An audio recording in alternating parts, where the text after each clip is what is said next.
Hello friends, welcome to my YouTube channel SKG सामान्य ज्ञान। आप हमारे चैनल को सब्सक्राइब करें, बेल आइकन जरूर प्रेस करें। आज हम आपके सामने जो हैं वो सीडीपीओ जो मेंस है उसका जो जीके का पेपर होता है वो लेकर आए हैं। ये 100 मार्क्स का है, लेकिन जो प्री पेपर होता है वो 120 मार्क्स का होता है।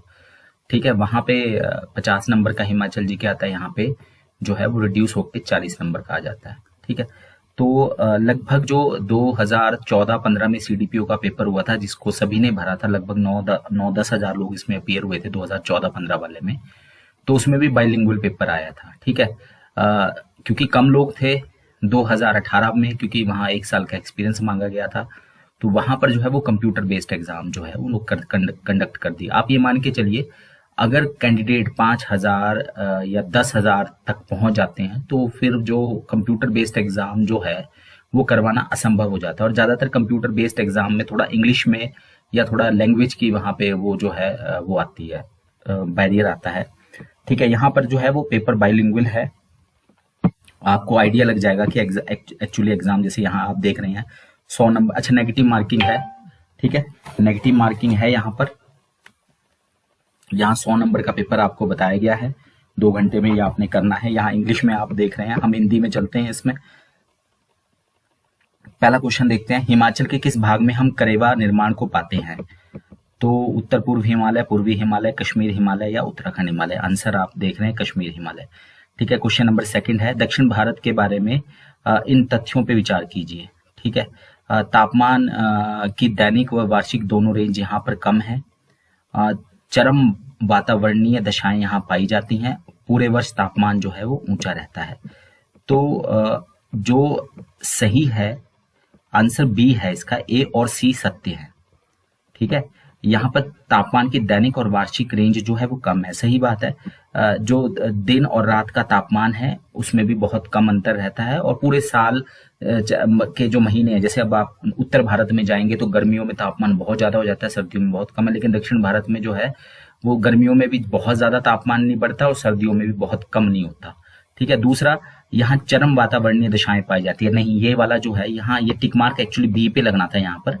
तो चरम वातावरणीय दशाएं जो है वो उत्तर भारत में जो है वहां गर्मियों में बहुत ज्यादा गर्मी और सर्दियों में बहुत ज्यादा सर्दी, उसको कहा जाता है।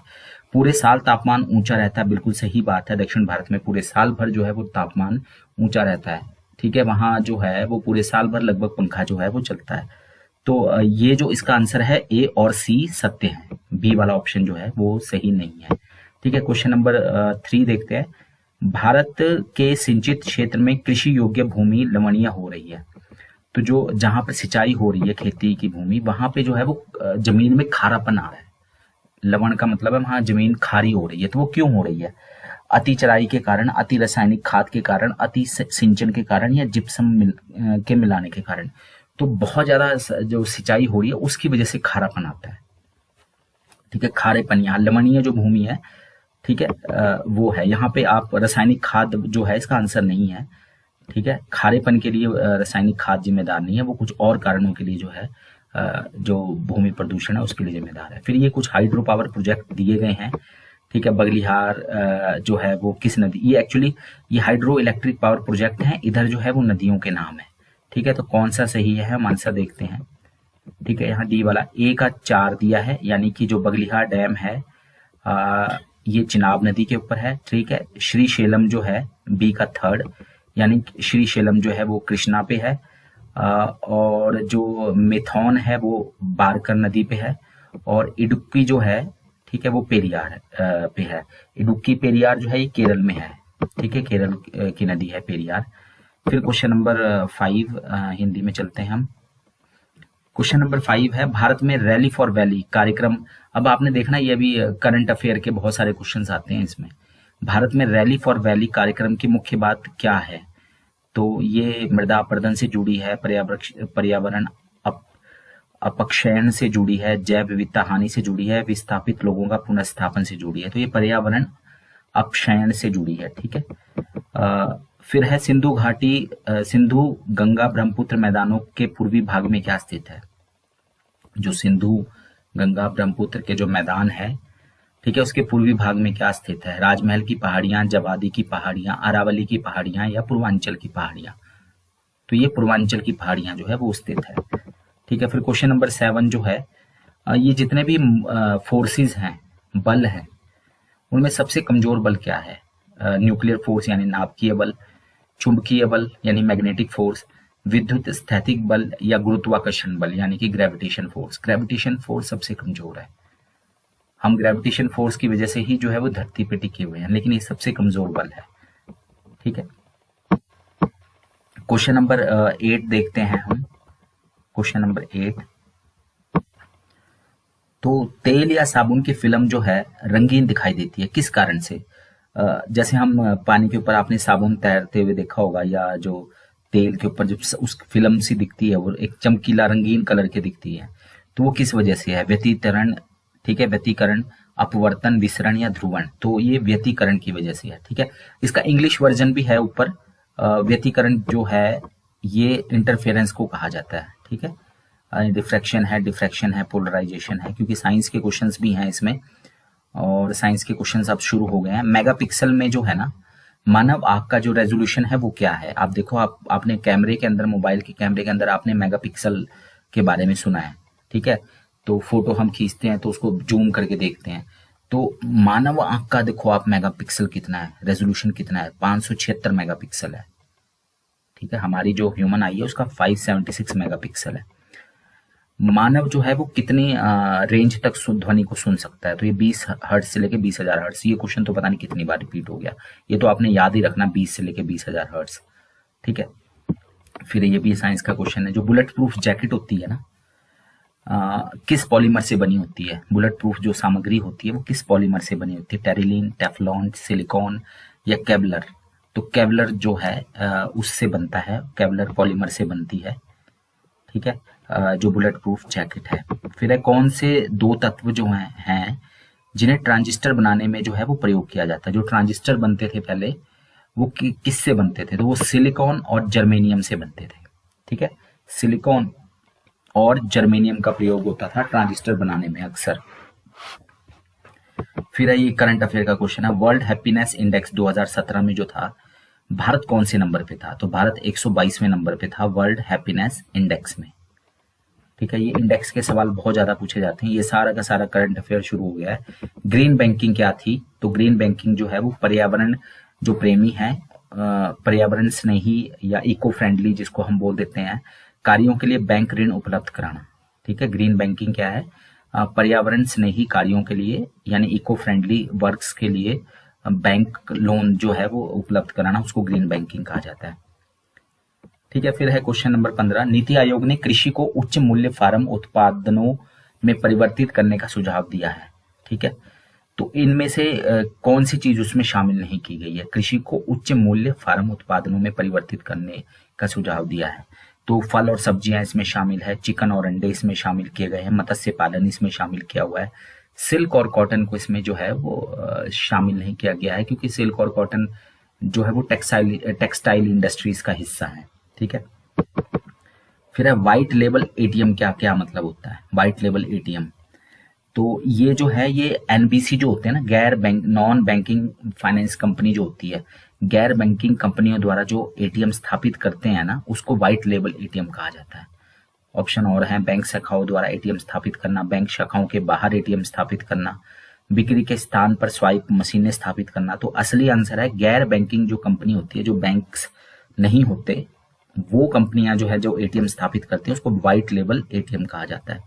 ठीक है, फिर है भारत में आर्थिक विकास का जो एलपीजी मॉडल है वो किसने पेश किया था? एलपीजी मतलब लिक्विफाइड पेट्रोलियम गैस नहीं है यहाँ पर। Liberalisation, privatisation, globalisation. ठीक है, उदारीकरण है, ठीक है, निजीकरण है और वैश्वीकरण है, इसका ये मतलब है।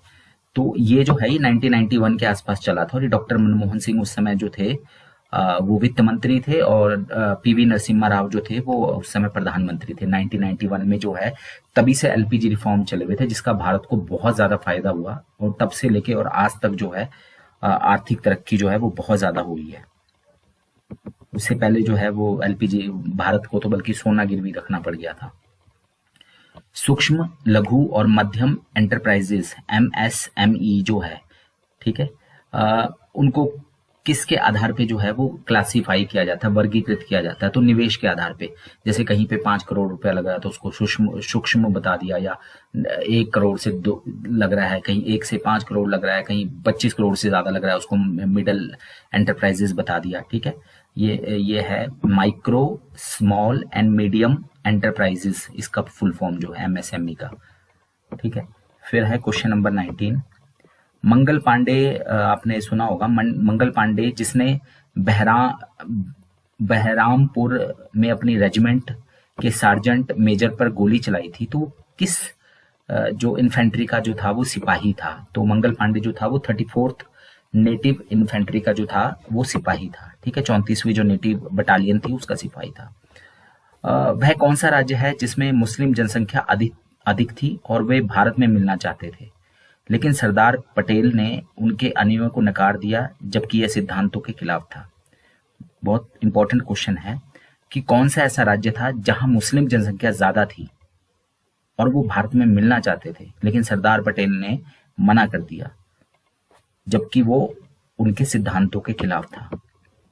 तो ये कलात जो रियासत थी वहां पर ये ऐसा था, क्योंकि जब 1947 में बंटवारा हुआ तो बड़ी क्लियर कट थ्योरी थी कि जहां पे मुस्लिम पॉपुलेशन अधिक है वो और जहां हिंदू ज्यादा है वो भारत में चले जाएंगे, जहां मुस्लिम ज्यादा है वो पाकिस्तान में चले जाएंगे, और कई जगह जहां विवाद है वहां जनमत संग्रह हुए।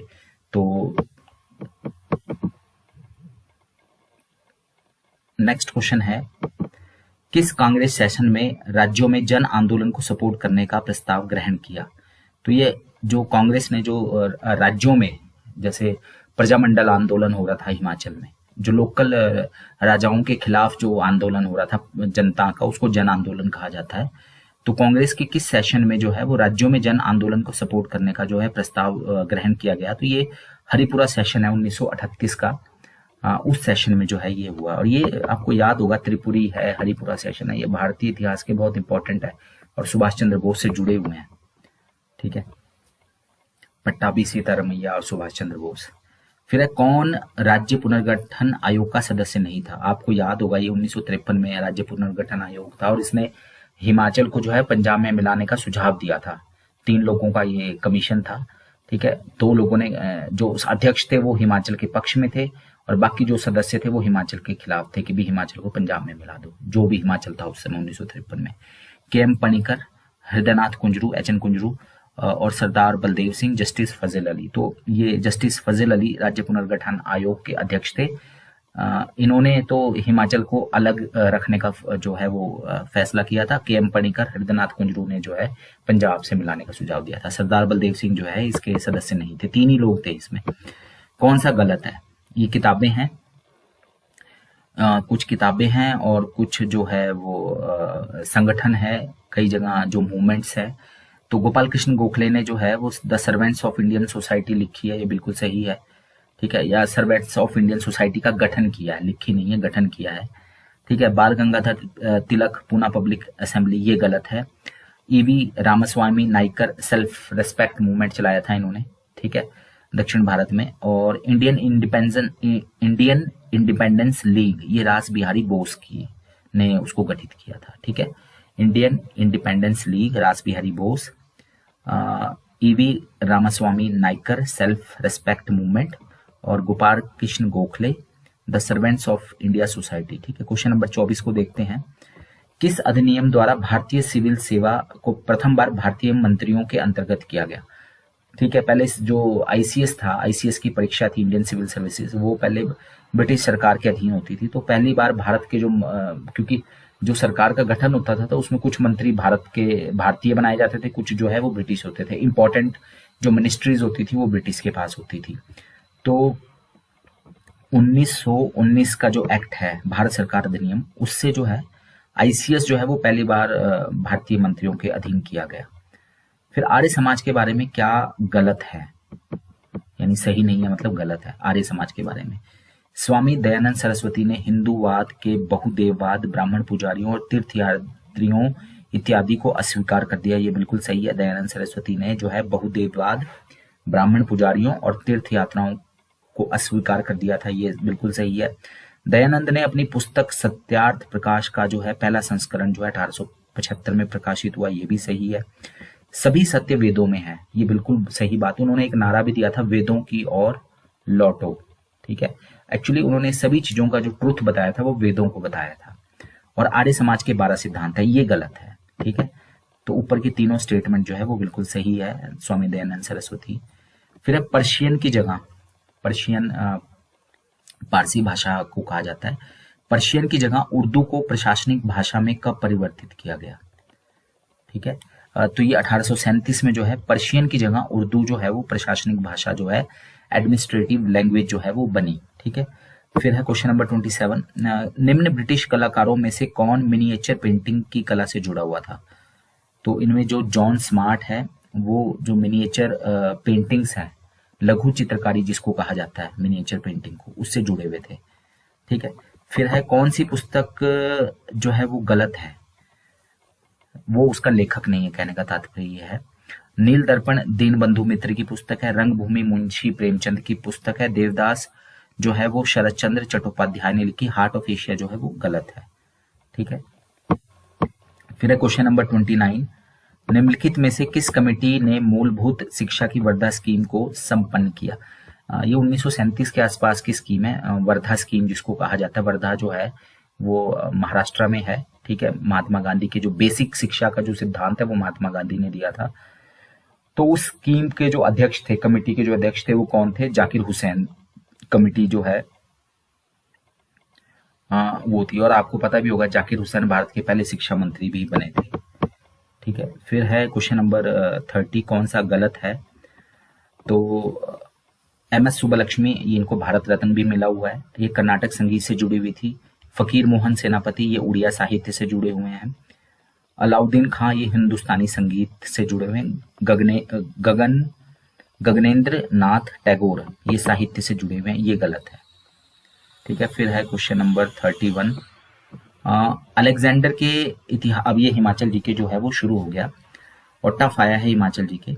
अलेक्जेंडर के इतिहासकारों द्वारा हिमाचल प्रदेश की निम्नलिखित नदियों में से कौन सी नदी जो है हाइड्रेस्टस के साथ राउडिस भी कहलाती है।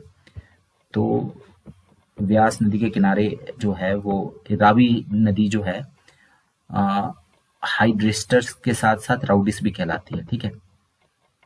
फिर है क्वेश्चन नंबर 32, वह हिमनद जिसने 1936 में चंद्रा घाटी में अत्यधिक तबाही मचाई और एक विशाल झील चंद्रताल का निर्माण किया। तो ये चंद्रताल झील जो है 1936 में जाकर बनी है, ग्लेशियर बन गया, ग्लेशियर ने काफी तबाही मचाई और फिर झील बनी है चंद्रताल। तो वो ग्लेशियर कौन सा था जिसने तबाही मचाई थी, तो वो बड़ा शिगरी ग्लेशियर है, ठीक है। ये हिमाचल का सबसे बड़ा जो है वो ग्लेशियर भी कहलाता है। क्वेश्चन नंबर 33, कौन सा दर्रा रोपा और चुकियतंजन या और शुद्र नदी यानी नाला के संगम के ऊपर अवस्थित है। कौन सा दर्रा जो है, ये रोपा, ठीक है, चुकियतंजन और शुद्र नदी के संगम पर स्थित है, ठीक है। तो ये मणिरैंग दर्रा है। फिर क्वेश्चन है 2011 की जनगणना के अनुसार 0 से 6 वर्ष के बच्चों की जनसंख्या हिमाचल प्रदेश में कितनी थी। तो ये 7,77,898 थी 2011 के सेंसेक्स के हिसाब से।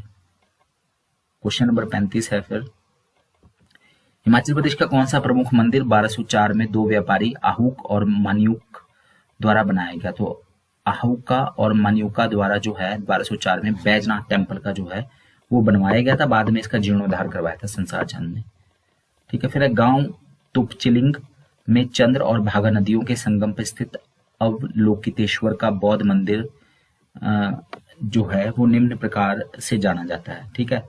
तो जो गांव है तुपचलिंग, वहां पे चंद्रा और भागा नदियां जो संगम उनका होता है, तो वहां पे जो अवलोकितेश्वर का जो बौद्ध मंदिर है उसको किस नाम से जानते हैं, तो हम उसको गुरु घंटाल मंदिर के नाम से जानते हैं, ठीक है। फिर है क्वेश्चन नंबर 37, कांगड़ा के राजा संसार चंद के राज्य में कौन पहाड़ी लघु चित्रकला का महान जो है मुखिया माना जाता है। तो संसार चंद के जो सबसे बड़ा चित्रकार था उसके दरबार में वो था मनकू, ठीक है। मनकू जो है संसार चंद के दरबार में फेमस चित्रकार था। हिमाचल प्रदेश के किस जिले के थोलक गांव में सुनहरे अक्षरों में लिखी हुई पांडुलिपियां पाई गई, ठीक है। जो सोने के अक्षरों में जो है, सुनहरे अक्षरों में पांडुलिपियां जो है वो पाई गई। वो हिमाचल का कौन सा जिला था? तो वो थोलक गांव है वहां पे। तो ये लाहौल स्पीति है। ठीक है। उसके बाद है नेक्स्ट क्वेश्चन, क्वेश्चन नंबर 39।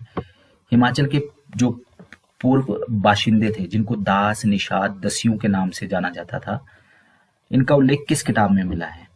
ठीक है। तो ऋग्वेद में इनका जो सबसे पुराना वेद है ऋग्वेद, उसमें इनका जो है वर्णन मिला है। हिमाचल के पुराने जो निवासी हैं, लगभग तीसरी सहस्त्राब्दी ईसा पूर्व हिमाचल प्रदेश में प्रवेश करने वाली दूसरी प्रजाति कौन सी थी?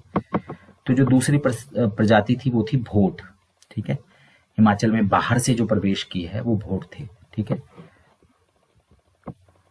नेक्स्ट क्वेश्चन है, त्रिगर्त का प्रथम उल्लेख जो है संस्कृत विद्वान के लेखनों में पाया गया था। इसमें 6 राज्यों त्रिगर्त षष्ठ परिसंघ के बारे में जो है वो जिक्र किया गया। तो उस विद्वान का नाम बताइए। तो उस विद्वान का हमने नाम बताना है जिसने अपनी पुस्तक में जो है वो त्रिगर्त जो है, कांगड़ा का पुराना नाम त्रिगर्त, उसकी 6 रियासतों का जो है वर्णन किया था त्रिगर्त षष्ठ के नाम से। तो ये पाणिनि है। ठीक है। पाणिनि के अष्टाध्यायी में इसका वर्णन किया गया था। नेक्स्ट क्वेश्चन है, समुद्र तल से लगभग 1980 मीटर की ऊंचाई पे बसा हुआ जो बिलासपुर जिला का बहादुरपुर किला है, बहादुरपुर फोर्ट है, जो किला है, वो किसका ग्रीष्मकालीन आवास था? ठीक है। तो जो समर एक तरह से जो रेजिडेंस था वो था राजा विजय चंद का। ठीक है। तो बिलासपुर जिले का जो बहादुरपुर किला है 1980 मीटर की हाइट पे, ये राजा विजय चंद का जो है ग्रीष्मकालीन आवास था। फिर है क्वेश्चन नंबर 43। चंबा के उस राजा का नाम बताइए जिसने 20 मील तक, 20 मील का मतलब है लगभग 1.32 किलोमीटर तक, चंबा भरमौर सड़क को जो है वो पूरा किया और उसको रावी नदी के ऊपर जो है सस्पेंशन पुल बनाकर कियानी तक ले गया। तो ये थे राजा राम सिंह। ठीक है। चंबा के राजा राम सिंह ने जो है वो लगभग 32 किलोमीटर चंबा भरमौर सड़क को पूरा किया था और रावी नदी के ऊपर जो है कियानी में पुल भी बनवाया था, सस्पेंशन पुल। ठीक है। फिर है क्वेश्चन नंबर 44। कनिंघम के अनुसार जलंधर का प्रथम जो ऐतिहासिक नोटिंग कालीडरिंग के नाम से पुकारा जाता है, उसको टॉलमी के कार्यों में पाया जाता है। ग्रीक, तो टॉलमी कौन था एक्चुअली? ठीक है। तो कालीड्रीन का नाम पूछा है इसमें ना, तो ग्रीक भूगोलवेत्ता था। ठीक है। तो जो कालीड्रीन है जिसका वर्णन टॉलमी ने किया है। ठीक है। कनिंघम के अनुसार जलंधर के प्रथम ऐतिहासिक नोटिस कालीड्रीन के नाम से पुकारा जाता है। तो टॉलमी के कार्यों में पाया जाता था, वो क्या था? तो वो ग्रीक भूगोलवेत्ता था। ठीक है। इसमें कई जगह पे ना जो आपको गूगल ट्रांसलेशन भी मिलेगी। फिर है पपरोला, लंदोह और रजेर, ये किस राज्य के क्षेत्र थे? ठीक है। पेपरोलो, लांदोह और राजेर। ठीक है। पेपरोलो, लांदोह और राजेर, ये किस राज्य के क्षेत्र थे? तो ये बंगाल रियासत के क्षेत्र थे। ठीक है। 1820 में लद्दाख जाते समय वो कौन सा यूरोपियन था जिसने कुल्लू का भ्रमण किया था? तो ये थे मिस्टर मूरक्राफ्ट, विलियम मूरक्राफ्ट थे। 1820 का टाइम मैंने पहले ही बताया, विलियम मूरक्राफ्ट का टाइम है। सितंबर 1847 में किसने स्पीति का राजस्व समाधान समझौता करवाया था?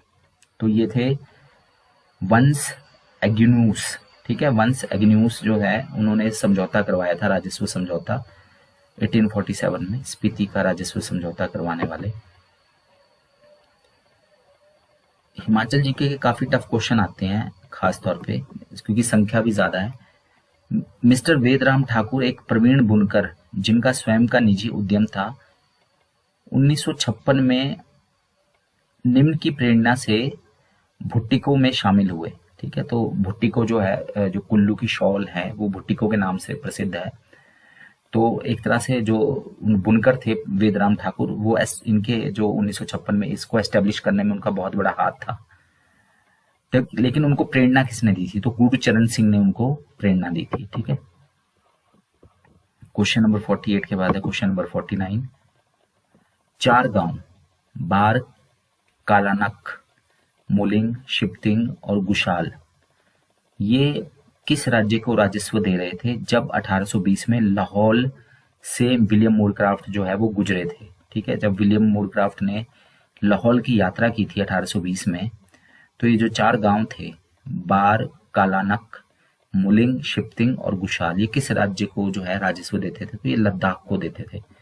और केलोंग से जो है वो लद्दाख को रास्ता जाता भी है। क्वेश्चन नंबर 50 है, शहनाई, घुरे और गारफी ये हिमाचल के किस जिले के पारंपरिक नृत्य हैं, डांस हैं?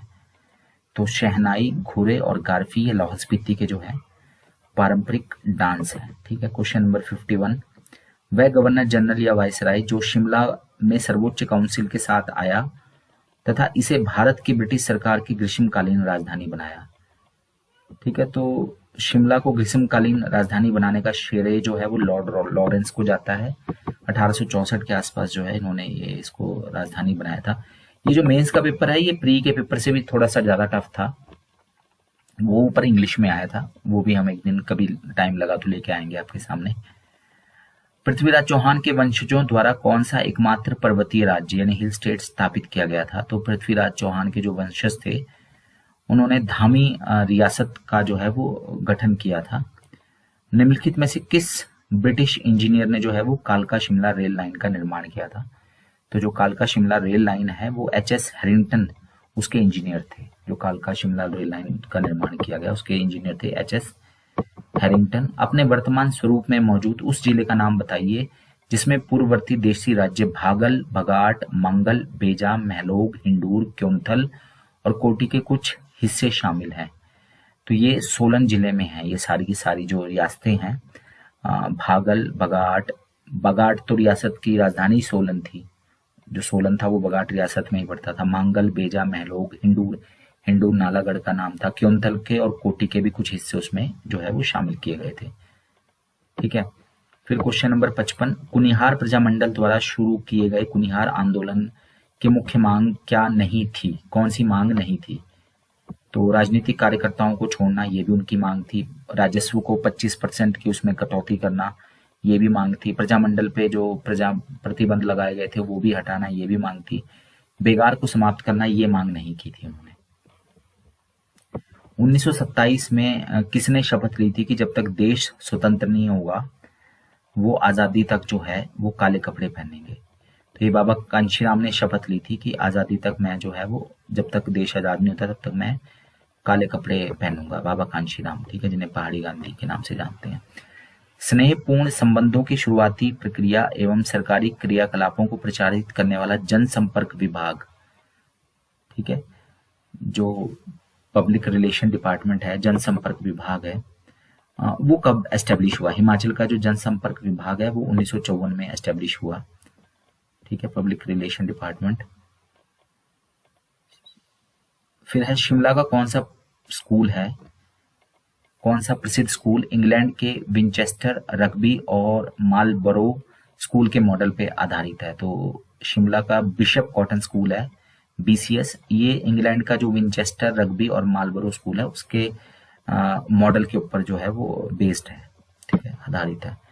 क्वेश्चन नंबर 59, किन्नौर जब जिला बना तो उसमें रामपुर तहसील, 1960 में किन्नौर जिला बना तो उसमें रामपुर तहसील के कितने गांव शामिल किए गए थे? तो 14 गांव जो है वो रामपुर तहसील के जो है वो शामिल किए गए थे। हिमाचल प्रदेश में 2006 में सरकार ने स्टेट फॉरेंसिक साइंस लैब में 2 और डिवीजन जो है वो जोड़े। तो वो 2 डिवीजन जो जोड़े थे ना, स्टेट फॉरेंसिक लैब जो है वो जुनगा में है, ठीक है। 2006 में नहीं एस्टेब्लिश हुई है, बहुत 1987 में एस्टेब्लिश हुई है, लेकिन 2006 में इसमें 2 और डिवीजन जोड़ दिए गए। वो थे डीएनए प्रोफाइलिंग और एनडीपीएस डिवीजन। एनडीपीएस जो नशे के खिलाफ जो है, ठीक है, नारकोटिक्स जो ड्रग्स वगैरह हैं उससे रिलेटेड है। क्वेश्चन नंबर 61 है, शिमला नगर पालिका को कैटेगरी 1 की स्थिति कब दी गई? तो ये 1871 को इसको 31 जुलाई 1871 को इसको कैटेगरी 1 की जो है परिस्थिति जो है प्रदान की गई। हिमाचल के किब्बर में जो है, ठीक है, हिमाचल का जो किब्बर है वहां पे स्नो लेपर्ड सेंटर जो है विश्व में द्वितीय है। तो ये किस देश के पैटर्न पे आधारित है? तो हिमाचल के किब्बर में जो स्नो लेपर्ड सेंटर एस्टेब्लिश किया गया है तो वो दूसरा सेंटर है दुनिया का, ठीक है। तो ये मंगोलिया में पहले एस्टेब्लिश हुआ, दूसरा फिर भारत में एस्टेब्लिश हुआ किब्बर में। कमेंट बॉक्स में लिखे कि किस जिले में स्थित है। ठीक है, फिर है self portrait, black nude, sitting nude और विमेन ऑन अ चारपाई। ये किसके कार्य हैं? ठीक है, ये किसकी पेंटिंग्स हैं? एक तरह से किस कलाकार की पेंटिंग्स हैं? तो ये अमृता शेरगिल की जो है ये पेंटिंग्स है एक तरह से। Black nude, self portrait, sitting nude, women on a चारपाई, ये सारी जो है अमृता शेरगिल की पेंटिंग्स हैं। फिर है शिमला का जो क्राइस्ट चर्च है, शिमला में जो रिज के ऊपर आप चर्च देखते हो, तो उसको किस स्थापत्य शैली से बनाया गया? तो ये नव गोथिक, न्यू गोथिक शैली जो बोलते हैं ना, नव गोथिक शैली, न्यू गोथिक शैली, ठीक है, उससे जो है इसका निर्माण किया गया है, जो क्राइस्ट चर्च शिमला का है। अच्छा, उस स्थान का नाम बताइए जहां बाबा बंदा सिंह बहादुर बैरागी की राजधानी थी और जहां से उन्होंने खालसा सिक्के की शुरुआत की थी। तो ये किला लोहगढ़ है। ठीक है, बाबा बंदा सिंह बैरागी, बाबा बंदा बहादुर बैरागी की राजधानी थी और उन्होंने वहां से खालसा सिक्के की शुरुआत की थी। हिमाचल सरकार ने निम्नलिखित को डाक टिकट जारी नहीं किया है। ठीक है, हिमाचल सरकार ने निम्नलिखित को डाक टिकट जारी नहीं की है। तो सेंट बीट्स कॉलेज, कियांग मोनेस्ट्री, मास्टर मित्रसेन और जोर कंडेन। ठीक है, तो जोर कंडेन के ऊपर उन्होंने, हिमाचल सरकार ने कोई भी डाक टिकट जारी नहीं किया है। बाकी के ऊपर जो है वो टिकट जो है वो जारी जो है हिमाचल सरकार ने किए हैं। फिर निम्नलिखित ऊर्जा परियोजनाओं को उनके ऊर्जा उत्पादन क्षमता के आधार पर सुमेलित कीजिए, यानी कि सही जो है वो आपने सुमेलित करना है। ठीक है, यहाँ पे हमें फर्स्ट का डी है। ठीक है, 400 मेगावाट की है आपकी जंगी थोपन परियोजना, सॉरी 960 मेगावाट की, फर्स्ट का डी है। जंगी थोपन परियोजना जो है वो 960 मेगावाट की है। फिर है सेकंड का सी। ठीक है, देहर इलेक्ट्रिक जो हाइड्रो इलेक्ट्रिक परियोजना है वो 990 मेगावाट की है, सेकंड का सी। ठीक है, फिर थर्ड का बी है और फोर्थ का ए है। थर्ड का बी यानी कि कोल डैम जो है वो 800 मेगावाट की है और रामपुर परियोजना जो है वो 412 मेगावाट की है। ठीक है, फिर है क्वेश्चन नंबर 68। हिमाचल प्रदेश में जनजातीय लोगों के सामाजिक आर्थिक उत्थान के लिए विश्व की सर्वप्रथम कौन सी पनबिजली परियोजना बनाई गई थी? तो सब सर्वोच्च, एक्चुअली ये ना हाइट आना था यहाँ पे। ठीक है, तो ये ट्राइबल इलाके में जो सब दुनिया की सबसे ऊंचाई पे स्थित जो है वो हाइड्रो इलेक्ट्रिक पावर प्रोजेक्ट कौन सा है? तो ये रोंगटोंग है। रोंगटोंग परियोजना 2 मेगावाट की है, ये लाहौल स्पीति में है। तो ये जनजातीय लोगों के लिए बनाई गई थी, सबसे ऊंचाई पे स्थित हिमाचल की जल विद्युत परियोजना है रोंगटोंग। हिमाचल का कौन सा क्षेत्र जो है वो लेवेंडर की खेती के लिए जो है वो जाना जाता है? तो ये रिकांगपियो है लेवेंडर की खेती के लिए। ठीक है, फ्लोरा ऑफ बुशेर हिमालयास, इसके लेखक कौन है? फ्लोरा ऑफ बुशेर हिमालयास, तो ये एनसी नायर जो है इसके लेखक हैं। फिर क्वेश्चन नंबर 71 है, इनमें से कौन सा कथन भारत के पिछड़े वर्गों के लिए सही नहीं है? ओबीसी के लिए जो है वो कौन सी स्टेटमेंट जो है वो सही नहीं है? पहला पिछड़ा वर्ग आयोग जो है 1953 में भारत सरकार ने स्थापित किया था, ये बिल्कुल सही बात है। पहला कक्का कालेलकर की अध्यक्षता में एस्टेब्लिश हुआ था। दूसरा पिछड़ा वर्ग आयोग 1978 में जो है एस्टेब्लिश हुआ था, ये भी ठीक है। वीपी मंडल की अध्यक्षता में हुआ था, ये मंडल आयोग बना था। पहला और दूसरा पिछड़ा वर्ग आयोग क्रमशः काका कालेलकर और वीपी मंडल अध्यक्ष थे इसके, ये भी बिल्कुल सही बात है। संविधान के अनुच्छेद में 331, 335, 340 के अंतर्गत पिछड़े वर्गों को सरकारी नौकरियों में आरक्षण की व्यवस्था भारतीय संविधान में की गई है। ये जो आर्टिकल्स जो दिए गए हैं ये एग्जैक्ट ये वाले ही आर्टिकल नहीं है। ठीक है, ये वाला गलत है। फिर है भारत के सुप्रीम कोर्ट और हाई कोर्ट, उच्च न्यायालय मतलब हाई कोर्ट और उच्चतम न्यायालय मतलब सुप्रीम कोर्ट। तो इसमें से जो उनकी सुप्रीम कोर्ट और हाई कोर्ट में जो जजों की नियुक्तियां होती हैं, ठीक है, और उनकी जो ट्रांसफर्स होती है, स्थानांतरण होता है, तो उसके बारे में क्या गलत है? ठीक है, तो कॉलेजियम जो है सर्वोच्च न्यायालय के 4 वरिष्ठतम न्यायाधीशों और मुख्य न्यायाधीश से मिलकर बनती है और न्यायाधीशों की नियुक्ति के बारे में अनुशंसा करता है। बिल्कुल ठीक है। सुप्रीम कोर्ट के जो जज हैं 4 जज और चीफ जस्टिस को मिलाकर टोटल 5 जज, ये कॉलेजियम बनता है 5 जजों का, जिसमें एक चीफ जस्टिस होते हैं, 4 और जज होते हैं। यही मिलकर जो हैं वो जजों की, दूसरे जजों की जो है वो नियुक्ति करते हैं। ठीक है, कोलेजियम सर्वोच्च न्यायालय के 2 वरिष्ठतम न्यायाधीशों और मुख्य न्यायाधीश से मिलकर बनती है और न्यायाधीशों के स्थानांतरण पर अनुशंसा करता है। ठीक है। और जो ट्रांसफर के लिए, नियुक्ति के लिए तो 5 जजों की बेंच हो गई। ठीक है, बेंच क्या कह लीजिए, कोलिजियम हो गया, जिसमें चीफ जस्टिस होता है, 4 और जज होते हैं। और जो ट्रांसफर्स के लिए होते हैं उसमें 2 सीनियर जज होते हैं और 1 चीफ जस्टिस होता है। तो ये मिलकर जो है वो न्यायाधीशों के ट्रांसफर की जो है वो अनुशंसा करते हैं। संविधान पीठ जिसके मुख्य न्यायाधीश तीरथ सिंह ठाकुर द्वारा अध्यक्षता की गई, उसने NJAC को असंवैधानिक घोषित किया। ये गलत है। ठीक है। 99th संविधान संशोधन जो NJAC, ठीक है, की स्थापना से संबंधित था, उसे सर्वोच्च न्यायालय ने असंवैधानिक जो है वो घोषित किया था। एक्चुअली जो ये तीरथ सिंह ठाकुर, जो TS ठाकुर थे, इसने नहीं इसको असंवैधानिक घोषित किया था, ये किया था जो है सुप्रीम कोर्ट ने।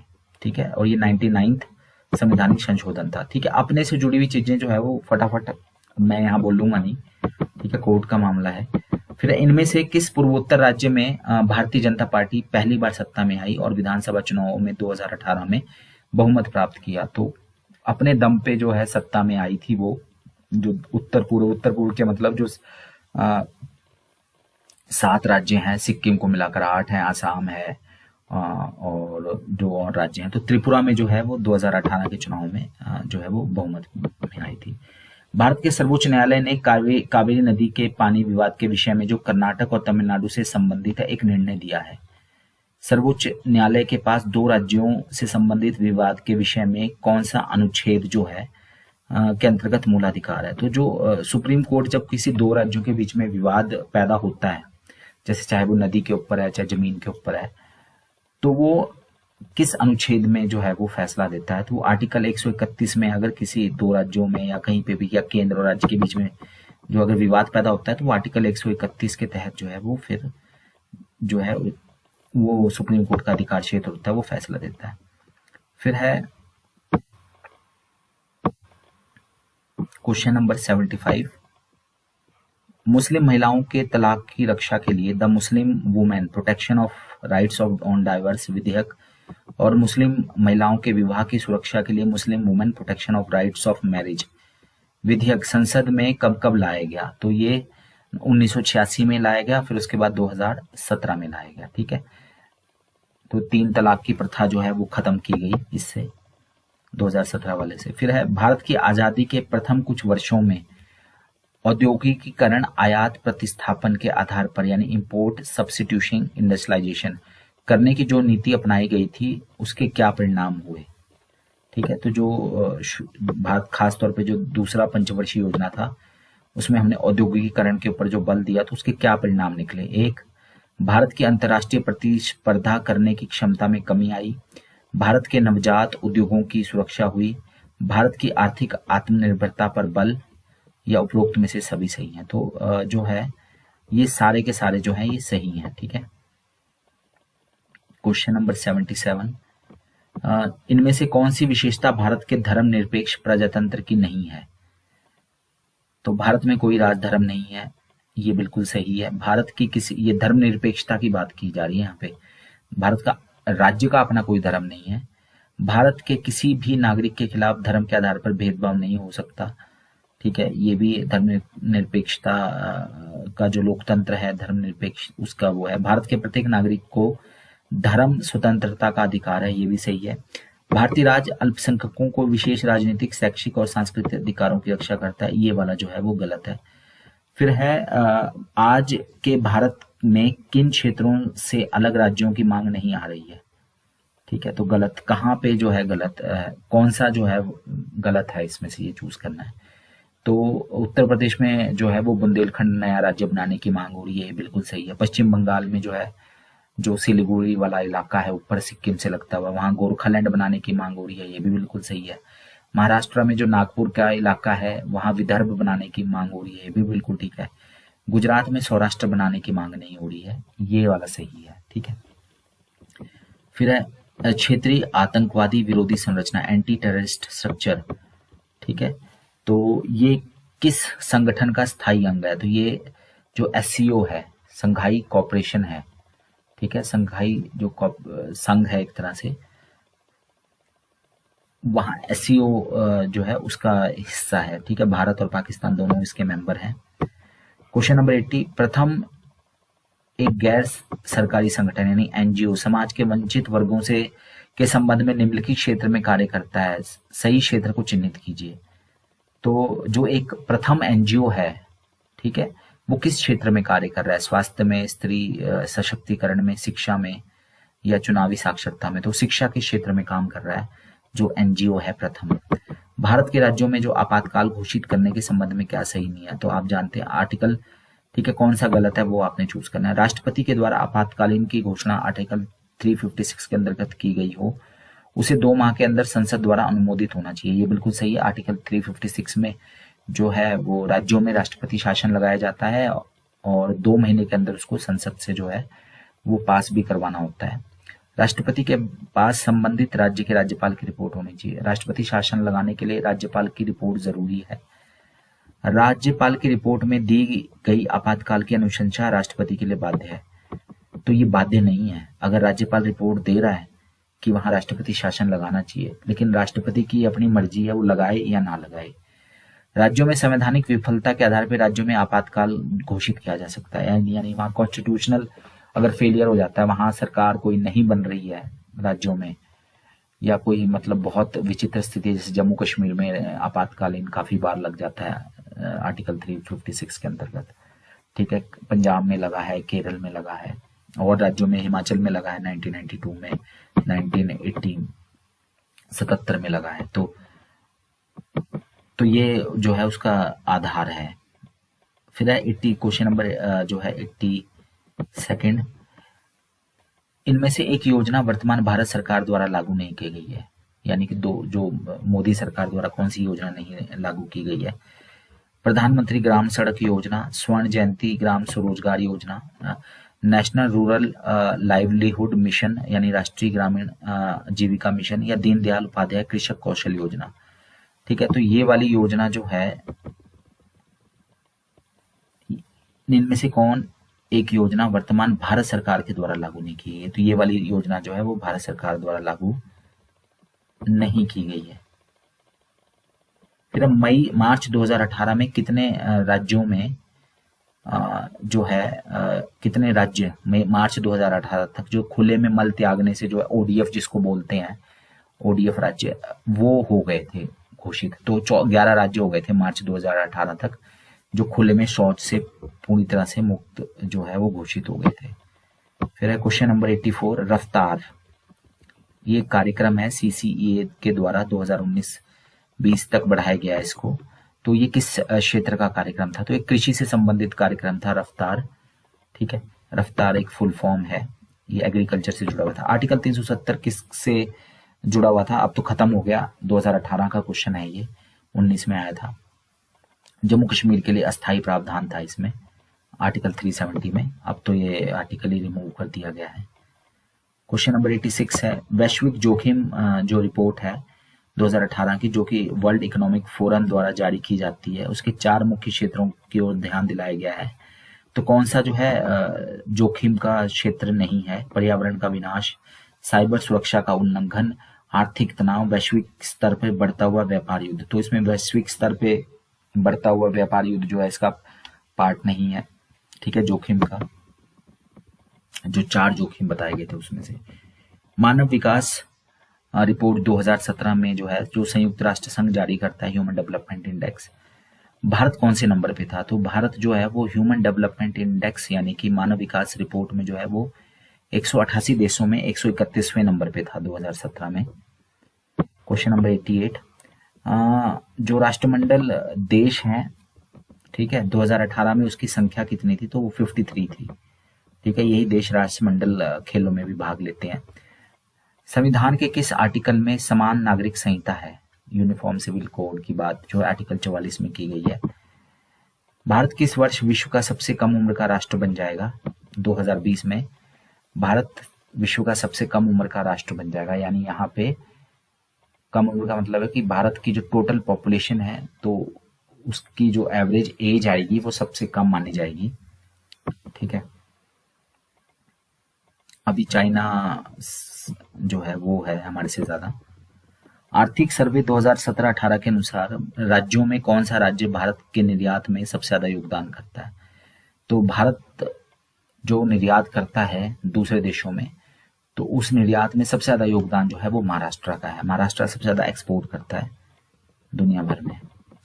ब्रह्मपुत्र नदी जो अनेक देशों से गुजरती है उसको कई नामों से बुलाया जाता है। तो किस किस नाम से जो है इसको बुलाया जाता है? सियांग नदी, यांगरलुप, तसांगपो नदी, न्यांग नदी। तो ए और बी दोनों सही है, सियांग नदी और यारलुंग तसांगपो नदी, ये इसके सही नाम है। ठीक है, इसमें बांग्लादेश के नाम नहीं आए हैं। अरुणाचल प्रदेश और तिब्बत में किस नाम से जानी जाती है? 2017 में ज्ञानपीठ अवार्ड साहित्य के लिए किसको मिला था? तो कृष्णा सोबती को मिला था साहित्य अवार्ड 2017 में। फिर है 2018 के कॉमनवेल्थ गेम्स में स्वर्ण पदक जीतने वाला सबसे कम उम्र का व्यक्ति कौन था? तो अनीश भानावाला था ये। ठीक है, इन्होंने शूटिंग में जीता था। फिर है सर्वोच्च न्यायालय के न्यायाधीश और मुख्य न्यायाधीश को हटाने के लिए कौन सा आर्टिकल प्रावधान करता है? तो आर्टिकल 124 में भारतीय संविधान का आर्टिकल जो 124 है उसमें सुप्रीम कोर्ट के जज या चीफ जस्टिस को हटाने का जो है वो प्रोविजन बताया गया है। कृष्णा नदी जो है वो अनेक राज्यों से गुजरती है, तो कौन सा ऐसा राज्य जहां से ये गुजरती नहीं है? महाराष्ट्र से गुजरती है, कर्नाटक से गुजरती है, आंध्र प्रदेश से गुजरती है, तमिलनाडु से नहीं गुजरती। ठीक है, कृष्णा नदी। फिर हमारा क्वेश्चन नंबर 97 है, निम्नलिखित में से कौन सी भारतीय नारी इन बैंकों के महत्वपूर्ण पद पर नहीं रही? आईसीआईसीआई, एसबीआई और एक्सिस। ठीक है, नहीं रही है। चंदा कोचर, अरुंधति भट्टाचार्य, शिखा शर्मा, नैना लाल किदवई। तो नैना लाल किदवई जो है वो इन बैंकों के महत्वपूर्ण पदों पे नहीं रही है। चंदा कोचर, अरुंधति भट्टाचार्य और शिखा शर्मा, ये सभी जो हैं मतलब ये ऐसा नहीं है कि चंदा कोचर इन तीनों बैंकों में रही है, मतलब एक में चंदा कोचर है, अरुंधति भट्टाचार्य जो एसबीआई में है, शिखा शर्मा एक्सिस में, तो ये इनकी हेड रह चुकी हैं। ठीक है, क्वेश्चन नंबर 98 है, जो 73वां संवैधानिक संशोधन विधेयक है जो पंचायती राज से जुड़ा हुआ है, तो वो किस राज्य में लागू नहीं है? मेघालय, नागालैंड, मणिपुर। तो पंचायती राज जो एक्ट है वो मणिपुर में लागू नहीं है। ठीक है, जो 73वां संविधान संशोधन है वो मणिपुर राज्य में लागू नहीं है। मेघालय में कौन सी जनजातियां नहीं पाई जाती? खासी, गारो, जैंतियां या मेती जनजाति। तो गारो, खासी, जैंतियां ये पहाड़ियां भी हैं, ये वहां की जनजातियां भी हैं, ये भाषाएं भी। और खासी जनजाति के बारे में तो मैंने बताया था, वहां मात्र सत्तात्मक परिवार पाया जाता है। ठीक है, सारे जो हक है वो महिलाओं को है। कौन सा गलत है इसमें से? पॉक्सो की full form protection of children from sexual offence, बिल्कुल सही है। अफस्पा जो है वो armed force special power act है, ये भी सही है। ठीक है, फिर वावा जो है वायलेंस अगेंस्ट वुमेन एक्ट। ठीक है, VAWA violence against women act. और ये मकोका जो है Mizoram control of organised crime act, ये मिजोरम नहीं है। ठीक है, ये महाराष्ट्र है शायद। तो ये हमारे कुछ क्वेश्चंस थे, 100 क्वेश्चंस थे जो एक तरह से CDPO मेंस में पूछे गए थे। प्री में भी थोड़ा पेपर आसान था, इंग्लिश मीडियम का पेपर है, तो इसमें तो फेल हो गए थे लोग, जो लोग सुपरवाइजर का एग्जाम ओपन से निकाला हुआ था, और अलाई जो मतलब 2 पोस्टें तो एक्स सर्विसमैन की खाली थी, वो तो फेल ही हो गए थे। और कैटेगरीज में तो बहुत सारे लोग इस वाले एग्जाम में जो है वो फेल हो गए थे। एक तो 100 नंबर का पेपर था, 33 नंबर चाहिए थे इसमें, और नेगेटिव मार्किंग भी थी, तो 33 नंबर नहीं आए थे इस पेपर में लोगों के। ठीक है, तो धन्यवाद, थैंक यू।